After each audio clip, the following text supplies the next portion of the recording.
I never thought a wedding invitation could feel this heavy in my hands. Sitting in my small apartment, staring at the elegant ivory card announcing my brother Marcus's upcoming wedding, I felt that familiar weight settling in my chest. The golden boy was getting married to Isabella, a senator's daughter, and naturally it would be the event of the year. Marcus had always been the star of our family, the one who could do no wrong, while I remained the overlooked younger sister trying to find her place in a world that seemed designed for his success. Little did my family know everything was about to change with one phone call. Before I dive into that life-changing conversation, let me know where you are watching from and hit that like button and subscribe for more stories about family dynamics that will surprise you. Sometimes the people who underestimate us the most are the ones closest to us, and what happened next will show you exactly what I mean. Growing up in our household felt like living in Marcus's shadow every single day. My father, Richard, built a successful construction company from the ground up and expected nothing less than perfection from his children. My mother, Patricia, came from old money and carried herself with the grace of someone who had never known financial struggle. Together, they created a home where appearances mattered more than authenticity, and Marcus fit that mold perfectly. Marcus, at 28, was everything they wanted in a son. Tall, charming, and devastatingly handsome, he sailed through life with the confidence that comes from never being told no. He graduated from Harvard Law School and landed a position at one of the city's most prestigious law firms. Every family gathering revolved around his latest accomplishment, his newest girlfriend, or his professional victories. Meanwhile, I was the daughter who chose computer science over something more traditionally feminine, who preferred staying home with Code to attending charity galas. The contrast became clear early on. While Marcus attended exclusive private schools where tuition cost more than most people's annual salary, I was enrolled in public schools because, as my parents explained, girls did not need the same level of educational investment. When Marcus wanted a car for his 16th birthday, he received a brand new BMW. When I turned 16, I got a lecture about responsibility and the privilege of using the family car on weekends. Every achievement I managed felt diminished the moment Marcus entered the room. When I graduated summa cum laude from State University, the family dinner conversation focused on Marcus making partner track at his firm. When I landed my first job as a software engineer, the celebration lasted exactly 5 minutes before shifting to Marcus's latest case victory. I learned to keep my wins small and my expectations smaller. The phone call that changed everything came on a Tuesday evening while I was debugging code for a critical project deadline. I almost let it go to voicemail when I saw my father's name on the screen, but something told me to answer. "Samantha, we need to talk." Richard's voice carried that authoritative tone I remembered from childhood punishments. "Your brother's wedding is in 3 weeks, and your mother is finalizing the seating arrangements. You will be there, no excuses." I took a deep breath, already feeling the familiar tension building in my shoulders. "Dad, I have a major project launching that weekend. I cannot just drop everything for a party." "A party?" His voice rose dangerously. "This is your brother's wedding to a senator's daughter. This is the most important day of his life, and you are talking about some computer project like it matters more than family." "My work does matter, Dad. Just because you do not understand what I do does not mean it is not important." "Do not take that tone with me, young lady. You are being selfish as always. Your brother's happiness should come first. Family comes first. I am not asking you. I am telling you that you will be there." When I continued to protest, Richard played his trump card. "Fine. If your little job matters more than family, then maybe you do not need my help paying for that MBA you are working on. Maybe it is time you learn to stand on your own 2 feet completely." The threat hung in the air like a toxic cloud. My father had been paying for my part-time MBA program, one of the few ways he still contributed to my life. Losing that support would mean taking on significant debt or abandoning the degree entirely. "You can't be serious," I whispered, feeling the ground shift beneath me. I am completely serious. Choose wisely, Samantha. Your family or your pride. After hanging up, I barely had time to process the conversation before my phone rang again. This time it was Marcus, his voice carrying that condescending tone I knew so well. Sam, Dad told me about your conversation. Look, I get that you think your work is important, but this is my wedding. Can you not just suck it up for one day? Isabella's family will be there, including her father, the senator, and it looks really bad if my own sister cannot be bothered to show up. It is not about bothering Marcus. I have responsibilities. Responsibilities? He laughed, and I could practically hear him rolling his eyes. You write computer programs. How hard could it be to reschedule whatever you are working on? This is a once-in-a-lifetime event. Before I could respond, he continued, Besides, this could be good for you. Isabella's family has connections. Maybe you could finally network your way into a real career instead of hiding behind a computer screen all day. The dismissal in his voice cut deeper than my father's threats. To Marcus, my work would always be a hobby, something I did to pass time until I found a husband to take care of me like Isabella had found him. My phone buzzed constantly over the next few days with messages from various family members. Patricia sent long texts about family obligations and how my absence would reflect poorly on everyone. She mentioned the careful planning that went into seating arrangements and how embarrassing it would be to explain my empty chair to the senator's family. My Aunt Emma, always the peacekeeper, called to try mediating the situation. Sweetie, I know your work is important to you, but family is forever. Maybe you could find a compromise. Attend the ceremony and skip the reception. During our conversation, Emma accidentally revealed more than she intended. Your parents are just worried about how it will look. You know how they talk sometimes. They mentioned that you have been distant lately, focused on work, instead of finding someone to settle down with. They think maybe this wedding could inspire you to think about your own future. The casual way she mentioned how my parents discuss my life behind my back stung more than any direct criticism. I was not just a disappointing daughter. I was the family project that needed fixing. That night, staring at the ceiling of my apartment, I made a decision that would change everything.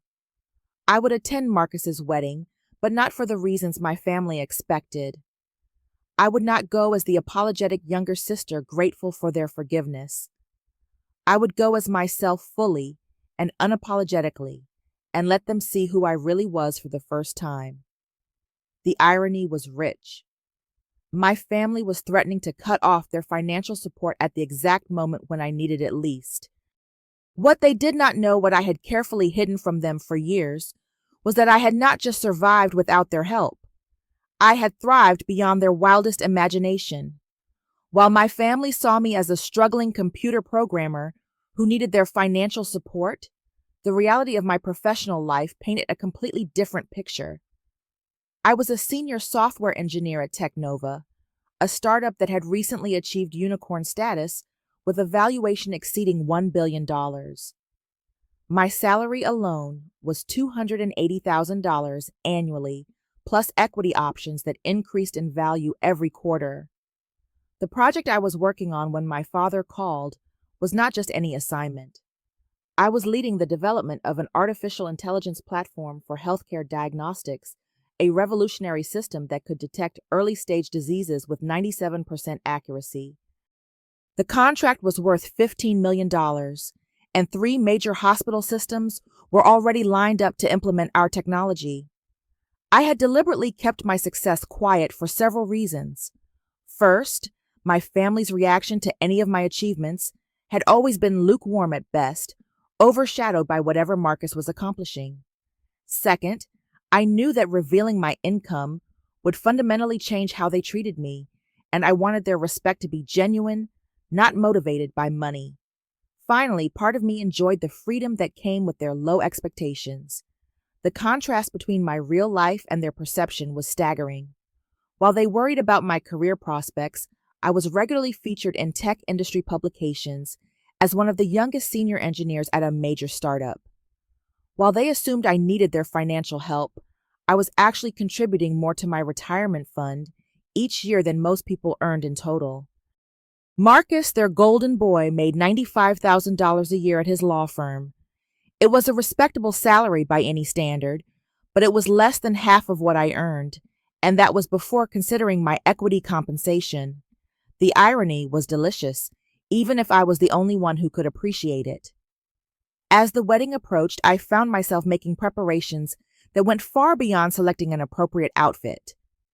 I purchased a designer dress that cost more than most people's monthly rent and hired a professional stylist to ensure I looked absolutely perfect. But more importantly, I prepared for a business opportunity that would coincide with the wedding weekend. 3 days before Marcus's ceremony, I received a call that would change the trajectory of my career entirely.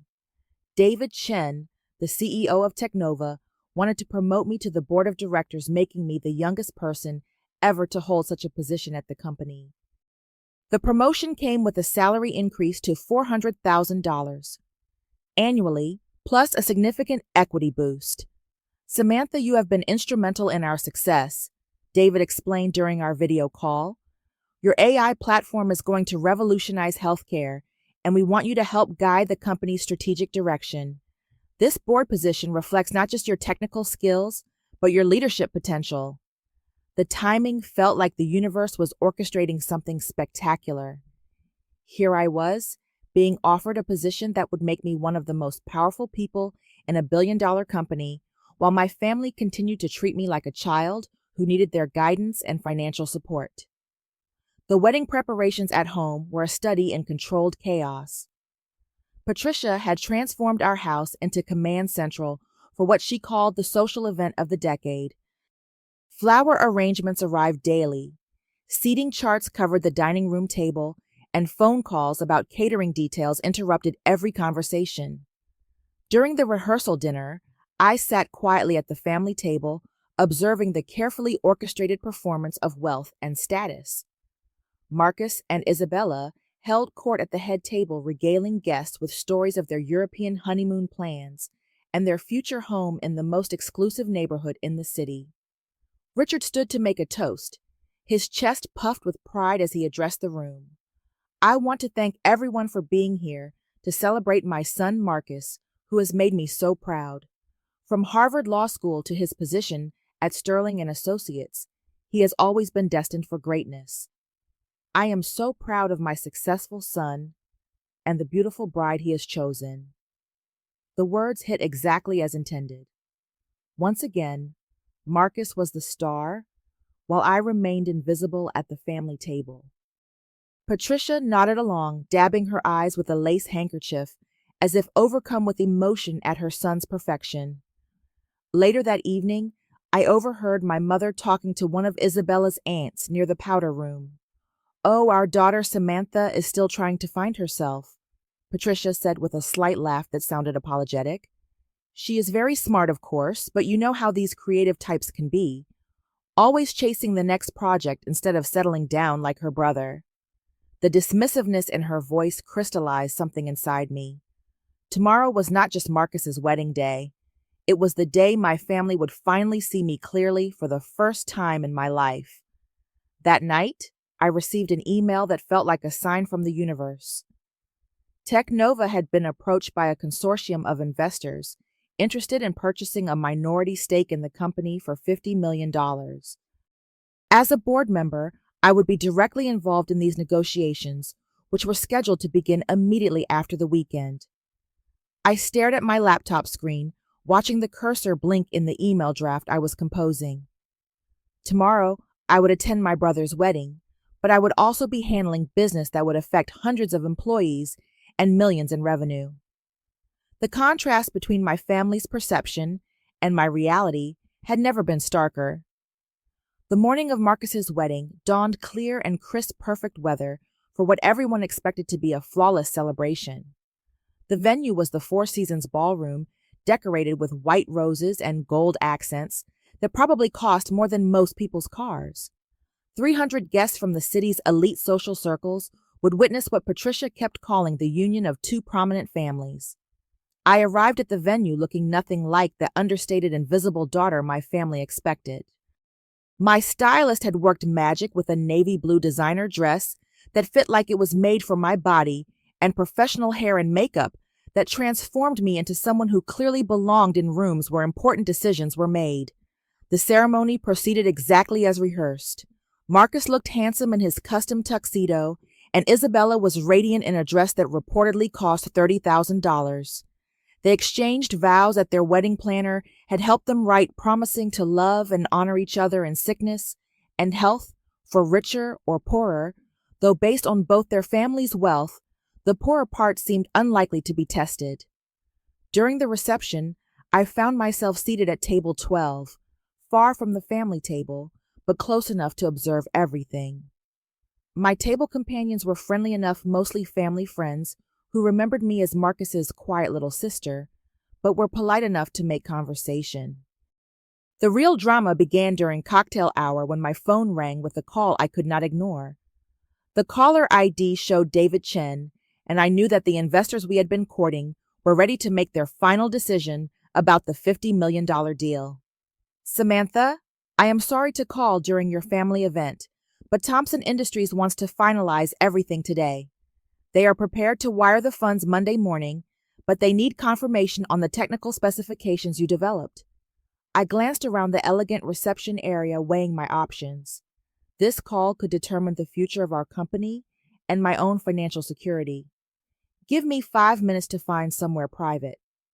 I slipped out of the ballroom and onto the hotel's terrace, laptop bag in hand. Within minutes, I had established a conference call with 5 different investors, each representing hundreds of millions in capital. As I explained the technical details of our AI platform and fielded questions about scalability and market potential, I noticed my Uncle James had followed me outside. James was Richard's younger brother, a successful businessman who had always been more perceptive than the rest of my family. He stood near the terrace doors, clearly eavesdropping on my conversation, his eyebrows rising higher with each million-dollar figure I mentioned casually. The healthcare applications alone represent a $2 billion market opportunity. I explained to the investors, our platform can be adapted for multiple diagnostic applications, and we already have letters of intent from 15 major hospital systems. When I finished the call 20 minutes later, James approached me with an expression I had never seen before. Samantha, was that conversation about what I think it was about? It depends on what you think you heard, Uncle James. I heard you discussing investment terms that would make most CEOs jealous. I heard you talking about technology platforms and market valuations like someone who actually knows what those words mean. Before I could respond, Richard appeared on the terrace, his face red with anger. What exactly do you think you are doing out here? Your brother's reception is happening, and you are conducting business like this is your office instead of his wedding day. Dad, this was important. Important. His voice rose loud enough that other guests began to notice the commotion. How dare you take business calls at your brother's wedding? This is exactly the kind of selfish behavior that embarrasses this entire family. Marcus appeared moments later, still wearing his reception smile, but with eyes that flashed with irritation. Seriously, Sam, on my wedding day, this is exactly why nobody takes you seriously. You cannot even put your little computer job aside for one day to celebrate your own brother. Isabella joined the growing crowd, her wedding dress rustling as she positioned herself beside Marcus. Her voice carried the condescending tone of someone who had never doubted her place in the world. Maybe when you get a real job, you will understand how to behave appropriately at important events. Other guests had begun to gather, drawn by the rising voices and obvious family tension. I could see Patricia hurrying toward us, her face pale with the horror of a public scene at her perfect wedding reception. This was my moment. After 25 years of being dismissed, underestimated, and treated like the family disappointment, I had finally reached my breaking point. The irony was perfect. They were humiliating me at the exact moment when I had more professional success than any of them had ever achieved. Since you all think I'm such a failure, I said, my voice carrying clearly across the terrace. Let me share some facts that might surprise you. The silence that followed my words was the kind that precedes either thunderstorms or revelations. Every face on that terrace turned toward me, and I could see the exact moment when my family realized that their quiet, disappointing daughter was about to say something that would change everything. That business call you interrupted was about a $50 million investment deal in the company where I serve on the board of directors. I began, my voice steady and clear. My annual salary is $400,000 plus equity compensation that is currently worth approximately $2 million based on our latest valuation. Marcus's confident smile faltered as the numbers sank in. That is impossible. You work with computers. You are absolutely right. I work with computers. Specifically, I am the senior engineer who developed an artificial intelligence platform that is revolutionizing healthcare diagnostics. The technology I created is already being implemented by major hospital systems, and the market applications are worth billions. I pulled out my phone and opened the email from our investors. This message confirms that our company has achieved unicorn status with a valuation exceeding $1 billion. As a board member holding 8% equity, my stake in the company is worth approximately $80 million on paper. Richard's face had gone completely pale.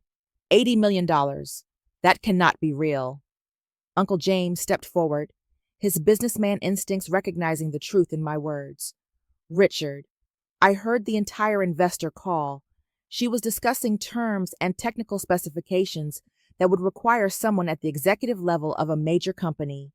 This is not a fantasy. Patricia had sunk into one of the terrace chairs, her carefully applied makeup beginning to smudge as tears formed in her eyes. We had no idea. Why did you never tell us? Because you never asked. I replied, the words carrying years of accumulated frustration. You were all too busy worshiping your golden boy to notice that your disappointing daughter had built something extraordinary. Isabella's parent, Senator Williams, and his wife had joined the crowd and were listening with the keen interest of people who understood power and success. Senator Williams stepped forward with the practiced smile of a politician. Miss Rodriguez, did I understand correctly that you are involved in healthcare technology? My committee oversees medical innovation funding. The shift in attention was immediate and obvious. Suddenly, the senator's family wanted to discuss my work, my company's government contracts, and my perspectives on healthcare policy. Isabella looked confused as her parents' focus moved away from celebrating her marriage to networking with her new sister-in-law. Marcus tried to regain control of the narrative. Look, Sam, money is not everything. There are more important things in life than just making money. You are absolutely right, I agreed. Like respect. Like being seen for who you really are instead of who people assume you must be. Like having your family believe in your capabilities instead of constantly expecting you to fail. The wedding guests had formed a loose circle around our family drama, some pretending not to listen, while others watched with obvious fascination. I could see phones being discreetly pulled out as people began documenting what was clearly becoming the most memorable wedding reception of the social season. Richard finally found his voice, though it carried none of his usual authority. Samantha, why did you hide this from us? We are your family. We should have known about your success. Should you have known? I turned to face him directly. When was the last time you asked me about my work without immediately changing the subject to Marcus? When did you ever show interest in what I was building instead of dismissing it as playing with computers? Patricia was crying openly now, her perfect mother-of-the-groom composure completely shattered. We thought we were helping you. We thought you needed our support. Your support came with conditions and judgments. You helped me financially while constantly reminding me that Marcus was the real success story. You paid for my education while making it clear that you considered it less important than his. I looked around the circle of faces, seeing my family clearly for the first time. The truth is, I have not needed your financial support for over 2 years. I have been paying my own way while you assumed I was struggling. I let you think I needed help, because I wanted to believe that somewhere underneath your disappointment, you actually cared about me as more than just Marcus's less successful sister. Marcus, his wedding day confidence completely deflated, made one last attempt to minimize what was happening. Even if this is all true, family is still more important than money or career success. Then why did Dad threaten to cut my tuition unless I attended your wedding? Why was financial coercion the first tool he reached for when I said I had work commitments? The question hung in the air like an accusation, because that is exactly what it was. My father had weaponized his financial support to control my choices, never imagining that his weapon was actually powerless. Isabella, perhaps realizing that her perfect wedding reception had become a family therapy session, tried to redirect attention back to the celebration. Maybe we should move this conversation inside. Our guests are waiting for the dinner service to begin. Actually, I said, gathering my purse and laptop bag, I think this is the perfect time for me to leave. I have calls to return from investors who value my input, and I have a company to help run. I started toward the terrace doors, then paused and turned back to my family. For what it is worth, Marcus, I hope you and Isabella have a wonderful marriage. I genuinely wish you both happiness, but I am done pretending to be someone smaller than I am just to make everyone else comfortable. As I walked through the ballroom toward the exit, I could feel hundreds of eyes following my progress. The wedding guests had witnessed something unprecedented, the family disappointment revealing herself to be the most successful person in the room. 6 months after Marcus's wedding, my life had transformed in ways that still amazed me. Technova had gone public with an initial stock offering that exceeded all expectations, making my equity worth over $150 million overnight. I had purchased a penthouse apartment with floor-to-ceiling windows overlooking the city, a space that reflected my success without needing to apologize for it. The months following the wedding reception revelation had been a complex journey of family reconciliation and boundary setting. Richard called me 2 days after the wedding, his voice humble in a way I had never heard before. Samantha, your mother and I would like to take you to dinner. We think we owe you several conversations that are long overdue. That dinner lasted 4 hours and covered 25 years of misunderstandings, missed opportunities, and parental blind spots. Patricia cried through most of it, realizing how many achievements she had overlooked and how many times she had inadvertently communicated that my success mattered less than Marcus's.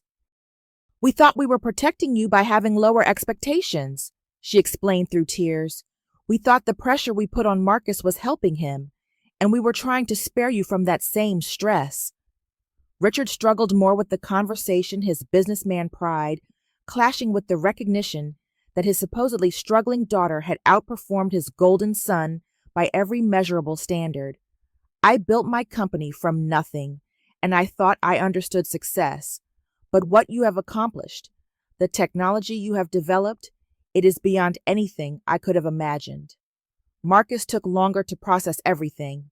For 3 weeks after his wedding, he maintained that money was not everything, and that family relationships mattered more than professional achievement. But gradually, as he began to understand the scope of my success and the respect I had earned in my industry, his perspective shifted. He called me on a Thursday evening, his voice carrying an unfamiliar note of genuine humility. Sam, I need to apologize, not just for the wedding, but for years of treating your work like a hobby. I looked up your company, read articles about your technology. I had no idea how brilliant you are. You could have asked, I replied gently. You could have shown interest in what I was passionate about, instead of assuming it was not important. I know. I was so focused on being the successful one that I never considered you might be succeeding in ways I could not even recognize. Isabella had perhaps the most dramatic change of heart. Once she realized that her new sister-in-law was featured on the covers of technology magazines and regularly quoted in business publications, she began introducing me at social events as her brilliant family member who was revolutionizing healthcare. The transformation from condescension to pride was swift and honestly somewhat amusing. The professional opportunities that followed the wedding revelation exceeded my wildest expectations. Senator Williams introduced me to congressional committees working on healthcare innovation legislation, leading to government contracts worth hundreds of millions. My board position at Technova evolved into serving as an advisor for other startup companies, creating a portfolio of investments that continued growing my wealth. But the most meaningful change was internal. For the first time in my adult life, I felt free to be entirely myself around my family. No more hiding my success to avoid making others uncomfortable. No more pretending to need help I did not actually require. No more apologizing for taking up space in rooms where I belonged. My relationship with my parents improved dramatically once they stopped trying to fix me and started trying to understand me. Richard began asking detailed questions about my work and even started reading technology industry publications to better comprehend my world. Patricia joined the board of a nonprofit supporting women in STEM fields, channeling her social connections toward advancing causes I cared about. The wedding that was supposed to celebrate Marcus's success had instead become the moment my family finally saw me clearly. The irony was not lost on me that Marcus's biggest day had accidentally become mine as well. Recently, Forbes magazine featured me in their 30 under 30 list, with a photo of me in my penthouse apartment and a quote about building technology that saves lives. My parents framed the magazine cover and hung it in their living room right next to Marcus's law school graduation photo. The balance felt right for the first time in my life. As I sit in my office on the 32nd floor of our downtown headquarters, overlooking a city where I have finally found my place, I often think about the lessons from that wedding day.